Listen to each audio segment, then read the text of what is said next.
Hello student, कैसे हैं आप सभी लोग। आई होप आप लोग अच्छे होंगे, पढ़ाई कर रहे होंगे। तो फ्रेंड्स, माना है स्टडी में आप सभी का स्वागत है। तो आज की इस वीडियो में फ्रेंड्स हम अनसॉल्व्ड 2024 के जो सेट हम सॉल्व कर रहे हैं, उसमें फ्रेंड्स जो 6 नंबर वाले क्वेश्चन है उन सभी क्वेश्चन को आज की इस वीडियो में हम सॉल्व करेंगे। तो फ्रेंड्स, जैसा कि आपका एग्जाम अब आ गया है, उसकी डेट भी रिलीज़ कर दी गई है। तो हम आशा करते हैं फ्रेंड्स आप डेट समझ गए होंगे कि कब कब आपका एग्जाम है। तो अगर नहीं फ्रेंड्स, अभी तक आपने नहीं देखा है वीडियो को, तो फ्रेंड्स आप लोग वीडियो जाकर देख लीजिएगा। फ्रेंड्स, आपका एग्जाम की डेट रिलीज कर दी गई है, ठीक है ना। तो यहाँ पर देखिए फ्रेंड्स, यहाँ पर हम देखेंगे 2024 और यहाँ पर सेट सॉल्व कर रहे हैं 4। तो सेट 4 में फ्रेंड्स 1 नंबर, 2 नंबर और 4 नंबर वाले क्वेश्चन को सॉल्व कर चुके हैं। और यहाँ पर फ्रेंड्स आज के इस वीडियो में जितने भी 6 नंबर वाले क्वेश्चन हैं उन सभी को हम सॉल्व करेंगे। उसके बाद फ्रेंड्स नेक्स्ट वीडियो जो आएगी फ्रेंड्स, उसमें हम सेट 5 और 2024 को हम सॉल्व करेंगे। तो फ्रेंड्स, अगर आप इसके पहले की वीडियो को अगर नहीं देखें तो आप चैनल के प्लेलिस्ट में जाकर एक तरफ से वीडियो को देख सकते हैं, क्योंकि फ्रेंड्स इसके पहले के जितने भी सेट हैं हम सॉल्व कर चुके हैं। तो चलिए फ्रेंड्स वीडियो को स्टार्ट करते हैं। तो यहाँ पर फ्रेंड्स तीसरा क्वेश्चन, चौथा, पाँचवें में इसमें अथवा में जो दिया रहता है उसमें से दो में से किसी एक को ही हमें सॉल्व करना होता है, ये आप लोग समझते होंगे। तो यहाँ पर लिखा है निम्नलिखित चित्र में A O upon O C equal to B O upon O D equal to 1/2 है। मतलब कि इसका अनुपात भी इतना है, इसका अनुपात भी इतना है। कहने का मतलब यहाँ पर ये हुआ ए बी 5 है, यहाँ पर ये दिया गया है। और यहाँ पर कह रहा है डीसी का मान ज्ञात कीजिए।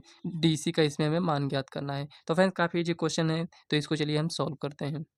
तो यहाँ पर देखिए फ्रेंड्स, यहाँ पर हम फिगर बना लिए हैं। ये आपका कितना है, 5 सेंटीमीटर। जो जैसे लिखा है उसको हम उसी टाइप से लिख देते हैं। यहाँ पर ए है, बी है और यहाँ पर ये डी है, ये सी है, ये इतना है। यहाँ पर कह रहा है ए ओ और ओ सी, तो यहाँ पर ये ओ है, तो ए ओ ओ सी। और यहाँ पर लिखा है बी ओ और ओ डी का अनुपात कितना है, 1/2 है। जो दिया रहता है उसको लिखते हैं, जो हमें सिद्ध करना रहता है उसको लिखते हैं। तो यहाँ पर लिखेंगे दिया है A O upon O C equal to B O upon O D equal to 1/2 है। ये हो गया। लिखेंगे तथा A B equal to 5 centimetre. ये हो गया। यहाँ पर लिखेंगे ज्ञात करना है, ज्ञात करना है क्या, यहाँ पर सी डी हमें ज्ञात करना है। ये हो गया। अब देखिए इतना तो आपने लिख लिया है जो दिया गया था, पूरे क्वेश्चन को नोट नहीं करना होता है। तो चलिए अब यहाँ पर हम लिखते हैं। तो लिखेंगे सोल्यूशन। सोल्यूशन त्रिभुज हम लेंगे, यहाँ पर ए बी ओ लेंगे। तो लिखेंगे त्रिभुज ए बी ओ तथा त्रिभुज C D O, C D O में। ये हो गया। अब देखिए चलिए इसको हम समरूप सिद्ध करते हैं। तो यहाँ पर ये तो दिया ही गया है पहले से ही। तो यहाँ पर लिखेंगे A O upon O C equal to B O upon O D equal to यहाँ पर 1/2। यहाँ पर ये कैसे आया, यहाँ पर आप लिख सकते हैं दिया है, दिया है। ये हो गया। अब यहाँ पर देखिए फ्रेंड्स, अब आगे और इसमें हम क्या दिखा सकते हैं, क्या ये कोण बराबर हो सकता है। तो आप कहेंगे बराबर होगा, क्यों होगा। तो यहाँ पर रीजन आपको लिखना पड़ेगा। तो लिखेंगे angle A O B, angle A O B equal to यहाँ पर सी ओ डी। तो सी ओ डी ये क्या है, क्यों बराबर है। तो यहाँ पर लिखेंगे शीर्षाभिमुख कोण। देखिए फ्रेंड्स, अगर आप बराबर दिखा रहे हैं तो ये तो रीजन आपको पहले से ही ज्ञात होना चाहिए ना, कि हम क्यों बराबर दिखा रहे हैं। तो वही आपको यहाँ पर लिखना होता है। ये हो गया। तो यहाँ पर लिखेंगे त्रिभुज ए बी ओ समरूप होगा त्रिभुज सी डी ओ के। जब ये यहाँ पर समरूप हो गया तो इसकी जितनी भी भुजाएं होंगी सभी अनुपातिक होंगी। तो यहाँ पर लिखेंगे A O upon O C equal to B O upon O D. ये हो गया। और यहाँ पर लिखेंगे A B upon C D. ये हो गया। अब देखिए इसका अनुपात क्या दिया गया है। तो आप कहेंगे इसका अनुपात यहाँ पर दिया गया है, पहले से ही 1/2 दिया गया है इक्वल टू क्या, ए बी दिया गया है। यहाँ पर ए बी 5 सेंटीमीटर है, तो यहाँ पर लिखेंगे 5। और यहाँ पर सी डी कितना है, यही तो हमें ज्ञात करना है। ये हो गया। अब इसको इधर लेकर आएंगे, इसको इधर गुणा करेंगे। तो यहाँ पर सी डी इक्वल टू कितना हो जाएगा, 10 सेंटीमीटर। तो यहाँ पर फ्रेंड्स ये सी डी कितना है, 10 सेंटीमीटर। तो यही आपका आंसर आ गया, यही आपका फाइनल आंसर है। बस देखिए कितना इजी क्वेश्चन है, इसी टाइप से आपको सॉल्व करना है। तो चलिए फ्रेंड्स, अथवा भी हम सॉल्व करेंगे, लेकिन फ्रेंड्स आपको एग्जाम में अथवा को नहीं सॉल्व करना है। सॉल्व करने का मतलब ये हुआ फ्रेंड, जैसे तीसरे में ये क्वेश्चन दिया गया है और अथवा में दिया गया है, तो आपको एग्जाम में एक ही क्वेश्चन को सॉल्व करना है। लेकिन यहाँ पर फ्रेंड्स हम आपको बता रहे हैं, तो यहाँ पर फ्रेंड्स हम दोनों क्वेश्चन को सॉल्व करेंगे। जो अथवा दिया रहेगा उसको भी हम सॉल्व कर आपको बताएंगे। तो चलिए नेक्स्ट देखते हैं अथवा का क्या है क्वेश्चन में। तो यहाँ पर देखिए क्वेश्चन में दिया गया है, इसमें कह रहा है सिद्ध कीजिए कि किसी वृत्त पर बाह्य बिंदु से खींची गई स्पर्श रेखाएं बराबर होती हैं।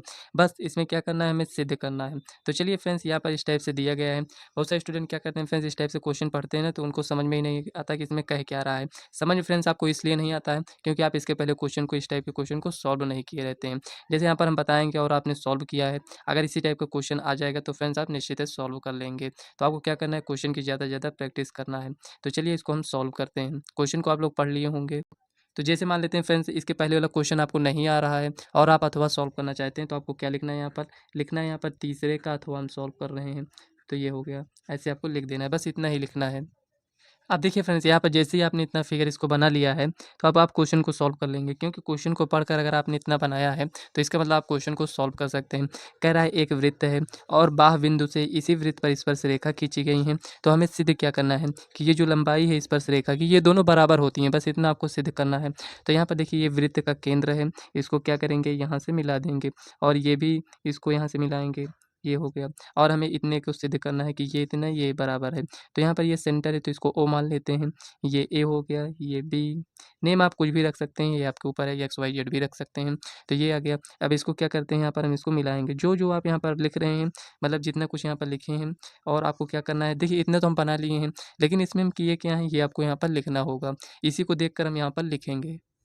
देखिए फ्रेंड्स, क्वेश्चन को आपने पढ़ा है, अब चलिए यहाँ पर लिखते हैं। तो यहाँ पर लिखेंगे, ओ केंद्र का वृत्त है, ओ केंद्र का वृत्त है, ये हो गया। जिस पर दो स्पर्श रेखाएं हैं, तो यहाँ पर आप लिखेंगे जिस पर दो स्पर्श रेखाएं हैं, स्पर्श रेखाएं हैं,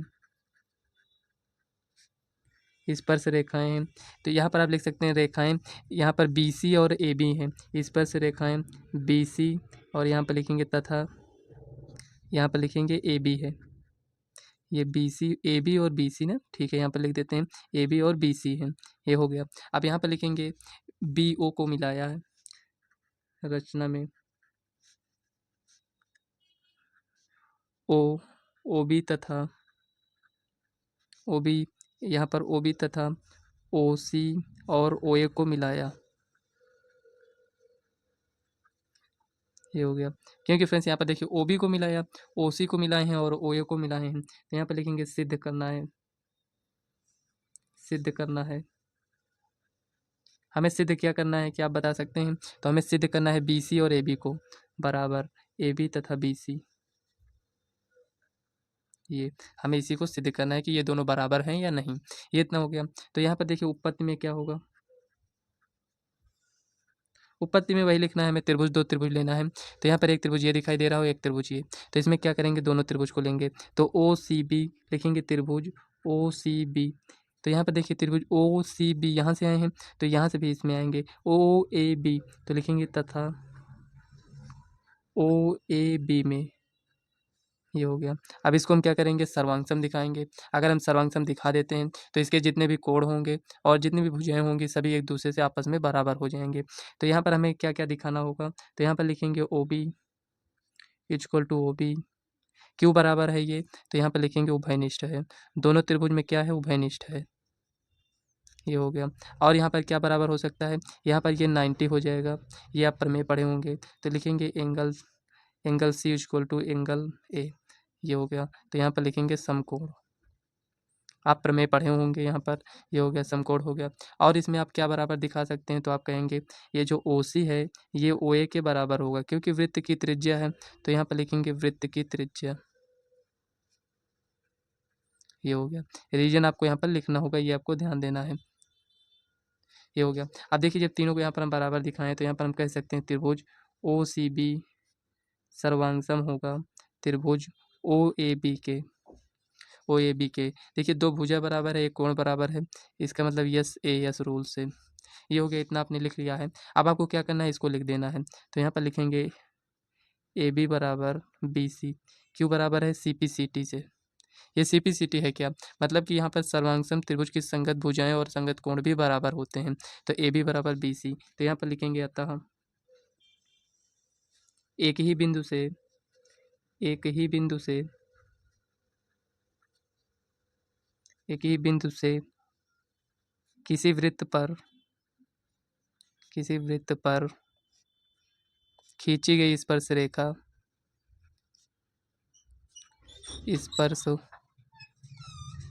रेखाएं बराबर होती हैं। ये आपको इस टाइप से लिख देना है। यहाँ पर लिख देना है प्रूव्ड। जब आपने इतना लिख लिया तो आपको लिख देना है प्रूव्ड। ये क्वेश्चन आपका सॉल्व हो चुका है। ऐसे ही आपको सॉल्व करना है। देखिए, इसमें आपको थोड़ा सा समझना है और अपने आप से इसको खुद ही लिखना है, ठीक है ना। आप जैसे यहाँ पर आप वीडियो देख लिए हैं तो आपको क्या करना है, एक बार प्रैक्टिस करना है। खुद से प्रैक्टिस करेंगे तो ज़्यादा अच्छे से समझ में आएगा। जैसे यहाँ पर हम इसको इस टाइप से लिखें तो दूसरे रूप में आप इसको मतलब थोड़ा थिंकिंग करिए कि इसको हम कैसे और लिख सकते हैं। इस टाइप से जब आप करेंगे तो खुद ही आपको सही से समझ में आ जाएगा और आप एग्जाम में भी नहीं भूलेंगे। तो चलिए फ्रेंड्स, चौथा क्वेश्चन देखते हैं क्या दिया गया है। तो यहाँ पर देखिए फ्रेंड्स, दिया गया है सिद्ध कीजिए कि कोसेक माइनस साइन ए और यहाँ पर सेक माइनस कॉस ए इसके बराबर है। तो चलिए फ्रेंड्स, इसको हम सॉल्व करते हैं। यहाँ पर हमें सिद्ध करके इसमें बताना है। तो यहाँ पर देखिए फ्रेंड्स, चौथा क्वेश्चन में इसमें हमें सिद्ध करना है कि ये इसके बराबर है। तो यहाँ पर हम आपको एक बात बताएं फ्रेंड्स, आपको करना क्या होता है इसमें। जैसे आप एलएचएस सॉल्व कर रहे हैं और आगे जाकर आप ऐसा सॉल्व कर रहे हैं कि यहाँ पर ये आरएचएस आ ही नहीं रहा है, मतलब आप सॉल्व ही नहीं कर पा रहे हैं कि आरएचएस तक हम कैसे लेकर आएँ। तो आपको क्या करना है फ्रेंड्स, जितना आप एलएचएस को सॉल्व कर सकते हैं उतना आप एलएचएस को सॉल्व करिए। उसके बाद फ्रेंड्स क्या करिए कि आरएचएस को लीजिए, उसको भी सॉल्व करिए। जहाँ तक आपने एलएचएस को सॉल्व किया उसके बराबर आपको दिखाना होता है। इस टाइप से भी आप सॉल्व कर सकते हैं। नहीं तो फ्रेंड्स, यहाँ पर देखिए एलएचएस को सॉल्व करते हुए आइए, आरएचएस को अगर आप दिखा सकते हैं तो आरएचएस तक आप इसको सॉल्व कर दीजिए। दो तरीका होता है आपको क्वेश्चन को सॉल्व करने का। तो यहाँ पर चलिए एलएचएस को हम यहाँ पर सॉल्व करेंगे, देखते हैं कहाँ तक इसको हम सॉल्व कर पाते हैं। तो चलिए इसको सॉल्व करते हैं। तो लिखेंगे सोल्यूशन, ये हो गया। इसको एक बार नोट करते हैं, कोसेक ए माइनस साइन ए, ये हो गया। और यहाँ पर लिखेंगे सेक ए माइनस कॉस ए, ये इतना हो गया। तो यहाँ पर लिखेंगे एलएचएस से हम सॉल्व कर रहे हैं। तो यहाँ पर कॉस ए के लिखा है तो इसको हम क्या लिख सकते हैं, 1 साइन ए माइनस साइन ए, ये हो गया। और यहाँ पर इसको सॉल्व करते हैं, 1 cos A minus cos A, ये इतना समझ में आया क्या किए हैं। बस इसमें कुछ भी अभी चेंज नहीं किए हैं।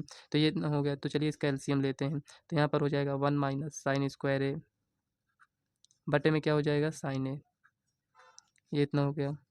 अब इसमें आते हैं तो यहाँ पर लिखेंगे 1 माइनस कॉस स्क्वायर ए बटे में यहाँ पर क्या हो जाएगा, कॉस ए।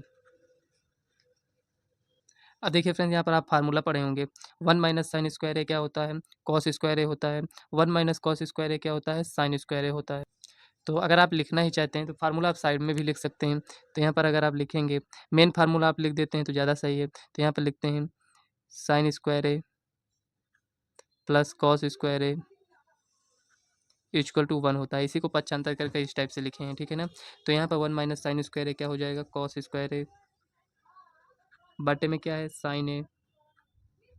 अब देखिए गुणे का साइन है तो गुणे का साइन लगाइए। 1 माइनस कॉस स्क्वायर ए क्या होता है, साइन स्क्वायर ए होता है। फार्मूला याद है तभी सॉल्व कर पाएंगे, ये भी आपको ध्यान देना है। यहाँ से देखिए स्क्वायर है, ये कॉस है, यहाँ से ये स्क्वायर कैंसिल, यहाँ से ये कैंसिल। तो बचा क्या, यहाँ पर एक कॉस ए बच गया और यहाँ पर क्या बचा है, साइन ए। कुल मिलाकर इसको हम लिख सकते हैं साइन ए कॉस ए। अब देखिए आप देख सकते हैं यहाँ पर हम इसको सॉल्व नहीं कर पाए हैं, मतलब कि एलएचएस तक हम इतना इसको सॉल्व कर पाए हैं। अब यहाँ पर हमें समझ में नहीं आ रहा है कि इसको हम कैसे लेकर आएँ। तो जहाँ तक एलएचएस को सॉल्व किए हैं अब आरएचएस को लीजिए और जहाँ तक एलएचएस को सॉल्व किए हैं यहीं तक इसको हम सॉल्व कर ले आएंगे इसको। तो चलिए यहाँ पर अब आरएचएस लेते हैं। तो लिखेंगे आरएचएस, ये हो गया। इस टाइप से भी आप क्वेश्चन को सॉल्व कर सकते हैं। तो यहाँ पर लिखेंगे tan A plus cot A, ये हो गया।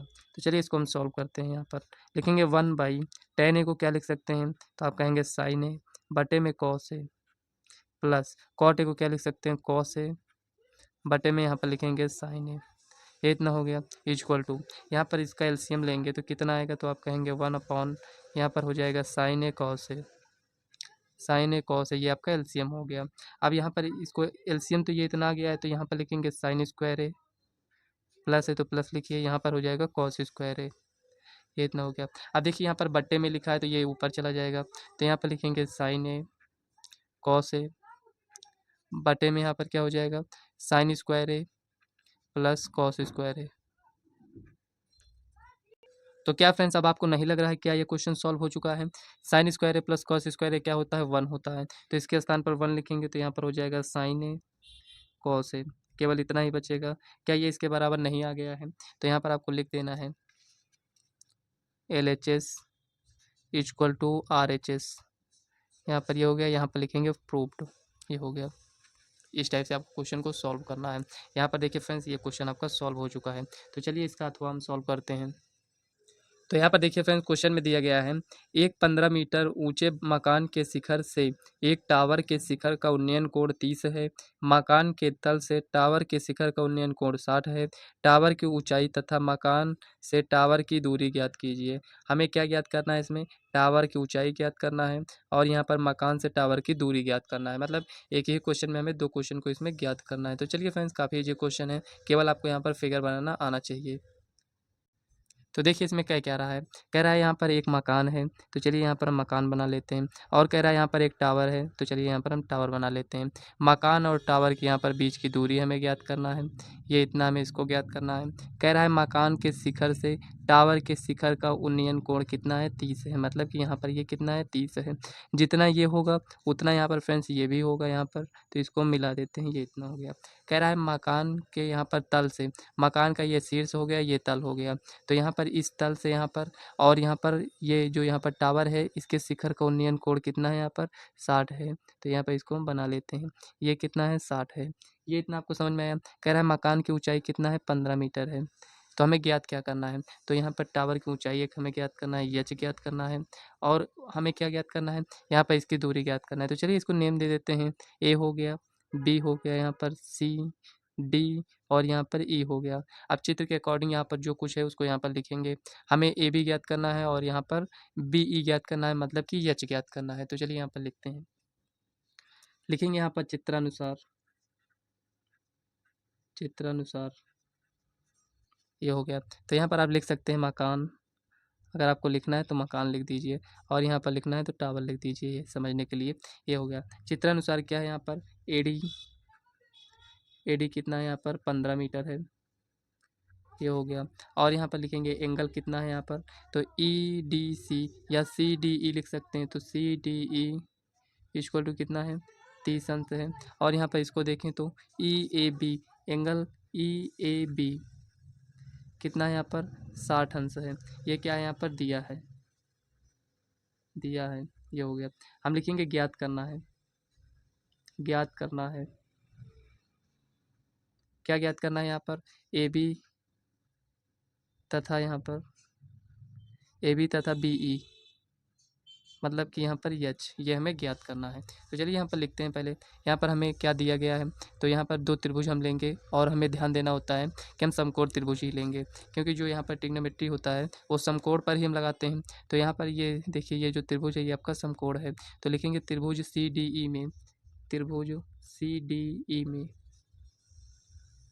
त्रिभुज सी डी ई में अगर हम देखें तो यहाँ पर क्या हो जाएगा? tan थीटा लगाएंगे, मतलब कि लंब बटे में आधार। तो लिखेंगे tan थीटा इक्वल टू लंब कितना है? सी है, आधार कितना है यहाँ पर? सी डी है, ये हो गया। देखिए फ्रेंड्स, क्या आप जानते हैं कि ये बराबर होगा, मतलब कि जितना सी डी होगा और उतना ए बी होगा, ये हो गया।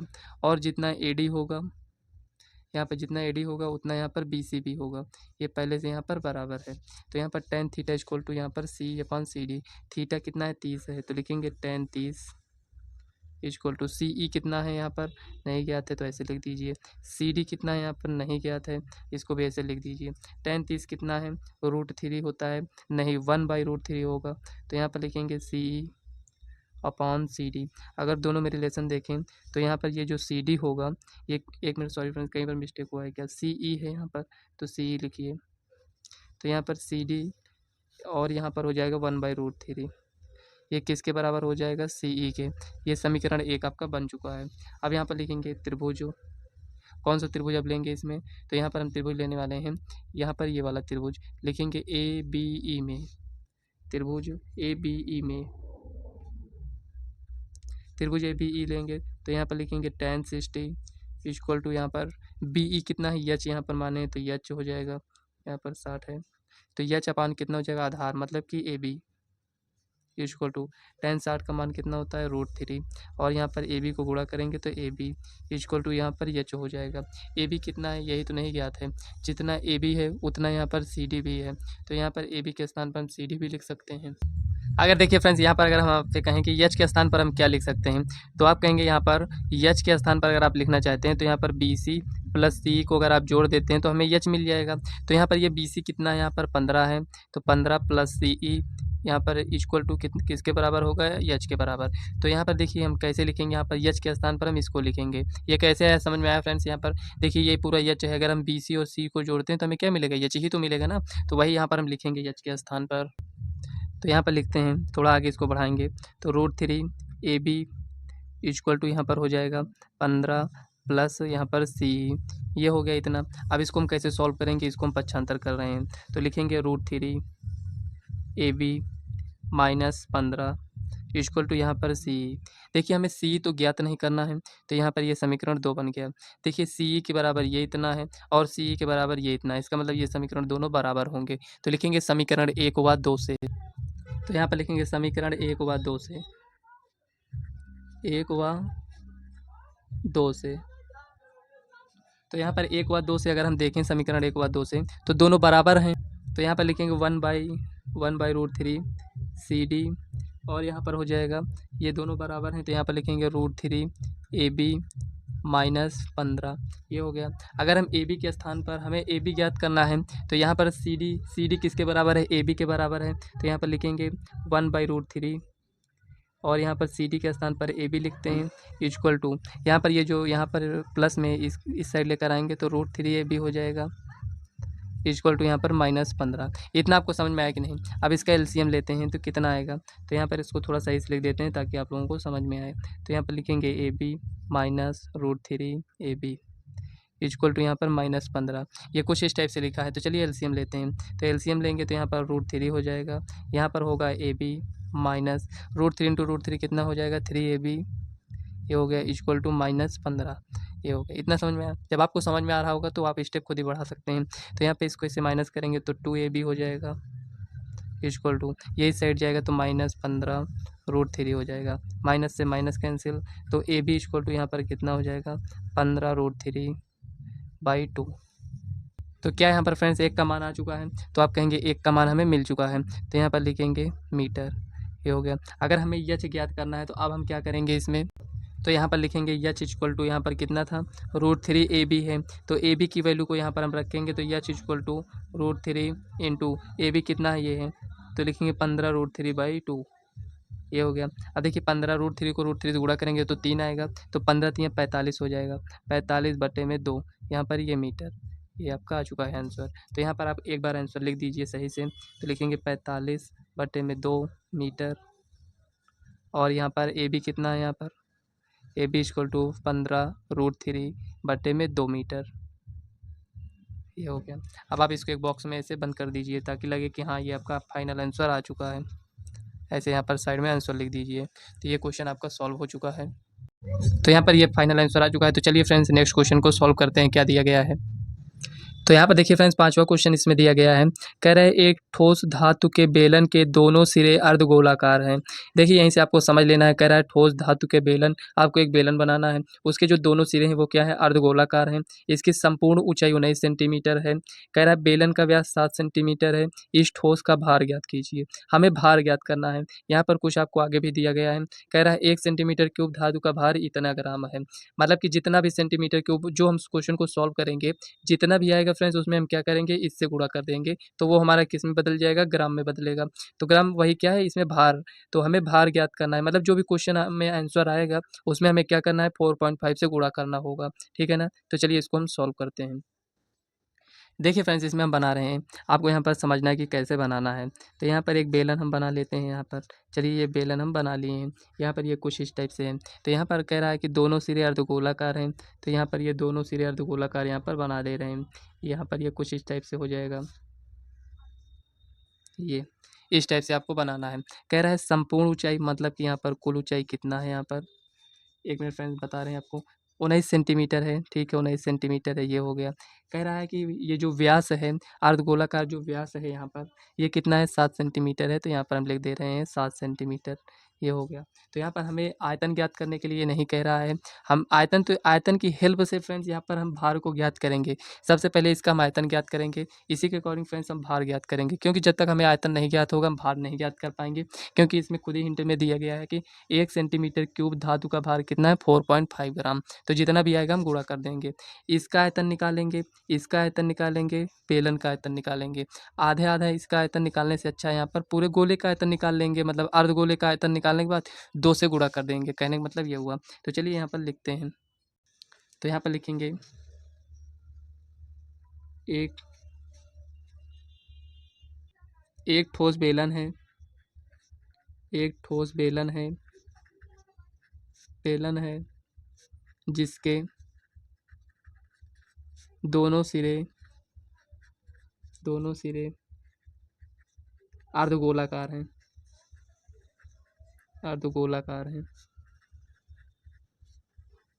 ये हो गया। अब यहाँ पे लिखेंगे अर्धगोले का व्यास, यहाँ पर लिखेंगे अर्धगोले का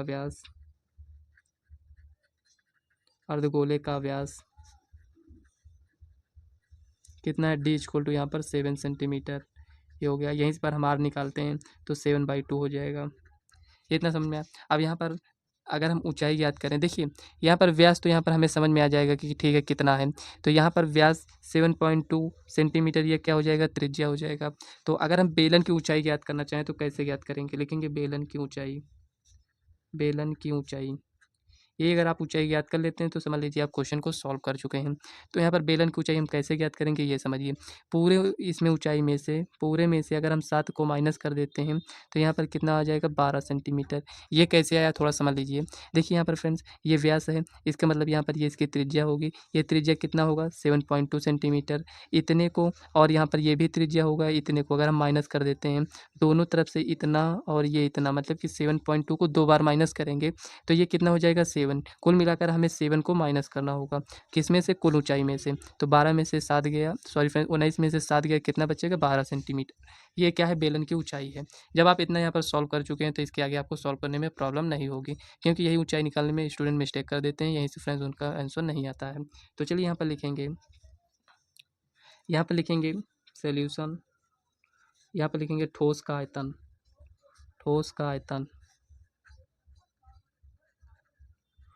आयतन, यहाँ पर क्या लिखेंगे, दोनों अर्धगोले का आयतन। तो यहाँ पर अर्धगोले का आयतन लिखेंगे,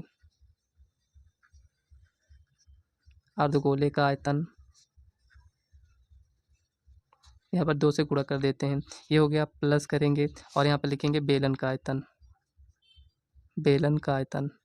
देखिए फ्रेंड्स एक एक स्टेप लिखते हैं ताकि आप लोगों को अच्छे से समझ में आए। तो यहाँ पर 2 गुणे अर्धगोले का आयतन क्या हो जाएगा, 2/3 पाई आर क्यूब प्लस यहाँ पर बेलन का आयतन क्या होता है, पाई आर स्क्वायर एच। तो यहाँ पर देखिए थोड़ा हमें कम यहाँ पर कैलकुलेशन करना पड़े, इसके लिए हम पाई आर स्क्वायर को कॉमन लेते हैं। तो यहाँ पर पाई आर स्क्वायर को हम कॉमन ले रहे हैं तो कितना बचेगा, यहाँ पर 4/3 बचेगा और यहाँ पर क्या है, आर बचेगा। ये इतना हो गया प्लस पाई आर स्क्वायर को कॉमन लिए हैं तो यहाँ पर एच हो जाएगा। ये इतना आपको समझ में आया। अब यहाँ पर वैल्यू को पुट करेंगे, पाई की वैल्यू क्या हो जाएगी, 22/7 इंटू आर कितना है, 7/2 है, तो हमें 2 बार इसको लिखना है। ये हो गया। तो यहाँ पर लिखेंगे 4/3 इंटू आर कितना है, 7/2 प्लस एच यहाँ पर कितना है, मतलब कि बेलन की ऊंचाई कह रहा है, तो बेलन की ऊंचाई कितना है यहाँ पर, 12। ये हो गया। अब इसको सॉल्व कर लीजिए, 7 से 7 कैंसिल, 2 से यहाँ पर इसको तो 11, तो 11 सत्ते 77 बटे में यहाँ पर कितना हो जाएगा, 2। इतना समझ में आया। अब यहाँ पर 2 से इसको कैंसिल करेंगे तो यहाँ पर 2, 7 दूनी 14/3 प्लस यहाँ पर 12, ये हो गया। इसको थोड़ा सा आगे यहीं पर सॉल्व कर लेते हैं। तो यहाँ पर हो जाएगा 77/2 और यहाँ पर आ जाएगा 14 और एलसीएम लेंगे तो 12 × 36, तो यहाँ पर 36 बटे में यहाँ पर कितना, 3 आ जाएगा। तो यहाँ पर देखिए लिखेंगे आगे 77/2 गुणे 36 और 14 को ऐड करेंगे तो 50 आएगा, 50/3, ये हो गया इतना। अब इसको इससे कैंसिल करेंगे तो यहाँ पर 25 आ जाएगा। देखिए अब 3 से हम 77 को कैंसिल नहीं कर सकते हैं तो इसको गुणा कर लीजिए। तो चलिए यहाँ पर गुणा करते हैं। अगर आपको गुणा नहीं करना है तो मत करिए। यहाँ पर 77 गुणे 25/3 cm3, ये हो गया। तो यहाँ पर लिखेंगे 1 cm3 किसके बराबर है, यहाँ पर 4.5 ग्राम के बराबर है। ये हो गया। तो 1 cm3 इसके बराबर है, तो इतना cm3 किसके बराबर होगा, तो यहाँ पर लिखेंगे,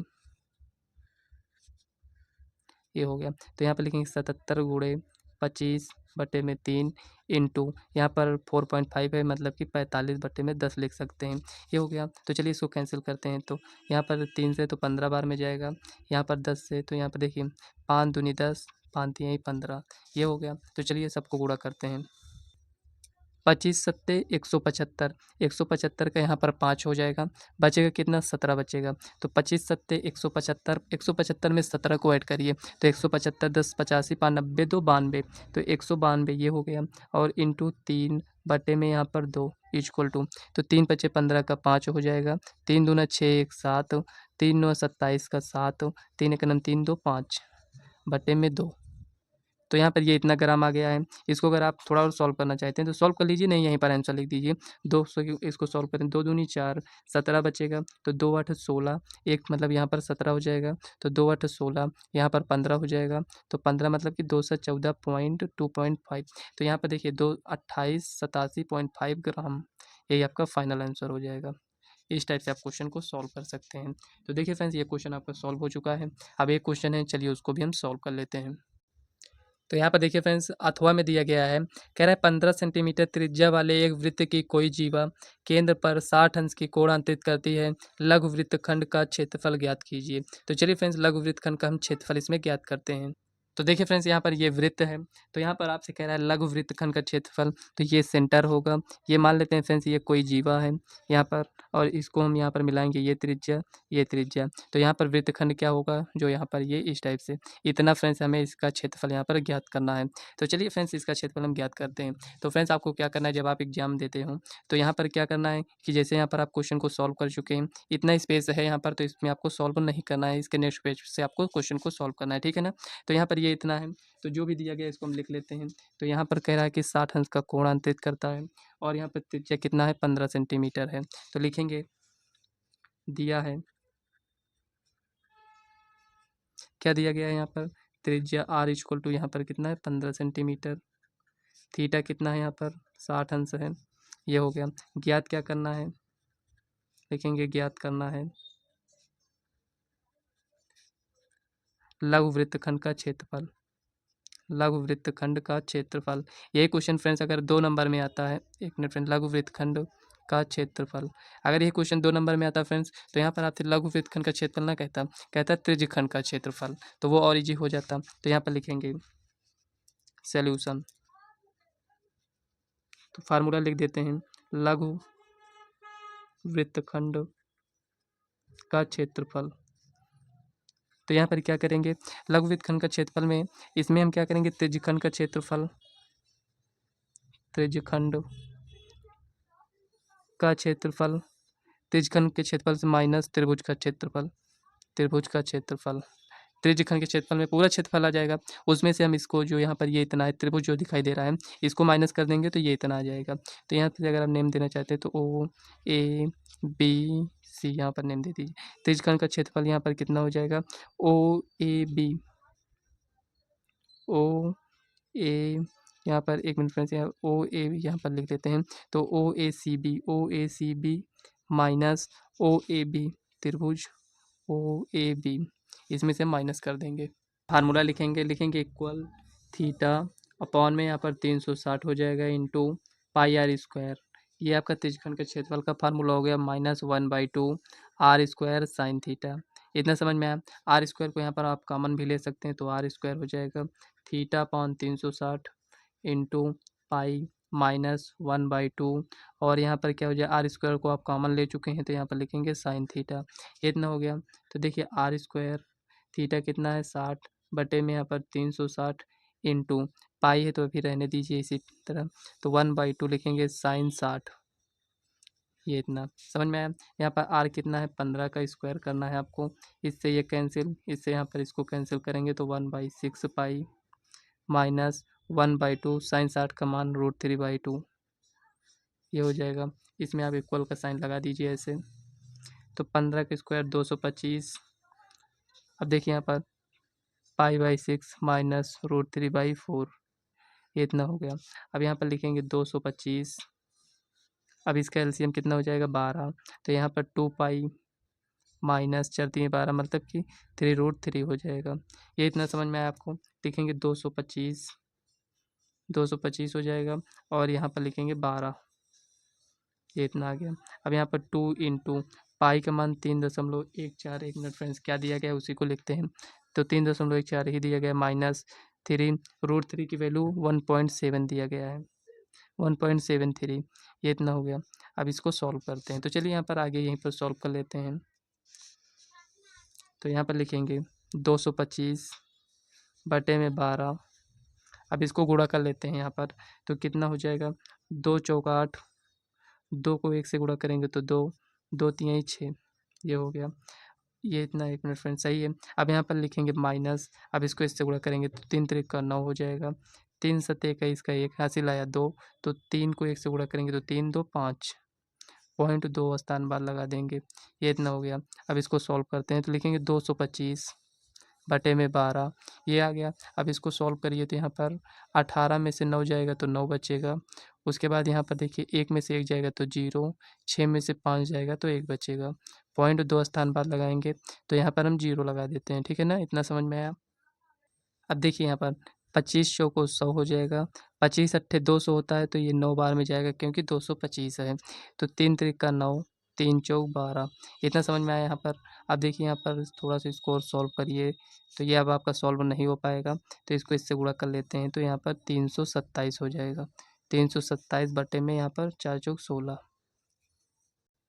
तो देखिए इसको इससे भाग करेंगे तो 16 दूनी 32 हो जाएगा, तो ये पूरा कैंसिल, 7 है छोटा है तो 0 बढ़ाएंगे, पॉइंट लगाएंगे, 70 हो गया, तो 16 चौको 64, ये हो जाएगा 6 0, तो 16 चौको 64, इसका मतलब फ्रेंड्स 3 ही बार में जाएगा तो 16 3 48, 16 चौको 64, यहाँ पर ये भी 4 बार में जाएगा, ठीक है ना। तो यहाँ पर लिखेंगे CM स्क्वायर, क्योंकि यहाँ पर क्षेत्रफल निकाल रहे हैं तो ये आपका फाइनल आंसर हो जाएगा। हो सकता है 20.5 दिया गया हो या फिर 20.44 ऐसे ही दिया गया होगा आपका आंसर, ठीक है ना। तो यहाँ पर ये कुल मिलाकर ये आपका आंसर आ चुका है। तो फ्रेंड्स यहाँ पर ये सेट आपका कंप्लीट हो चुका है। इसमें आपको 3 ही क्वेश्चन सॉल्व करना था, इसमें अथवा भी हम आपको बता दिए हैं, इसलिए इसमें 6 क्वेश्चन हमें सॉल्व करना है। तो देखिए फ्रेंड्स ये तो आपका सॉल्व हो चुका है। इसके बाद का जो नेक्स्ट है फ्रेंड्स सेट 5 है, उसको फ्रेंड्स देखने के लिए फ्रेंड्स अगर आपने इस चैनल को सब्सक्राइब नहीं किया है तो इस चैनल को सब्सक्राइब कर दीजिएगा और इस वीडियो को भी अपने फ्रेंड्स को भी शेयर कर दीजिएगा। तो फ्रेंड्स चलिए मिलते हैं नेक्स्ट वीडियो में, तब तक के लिए बाय।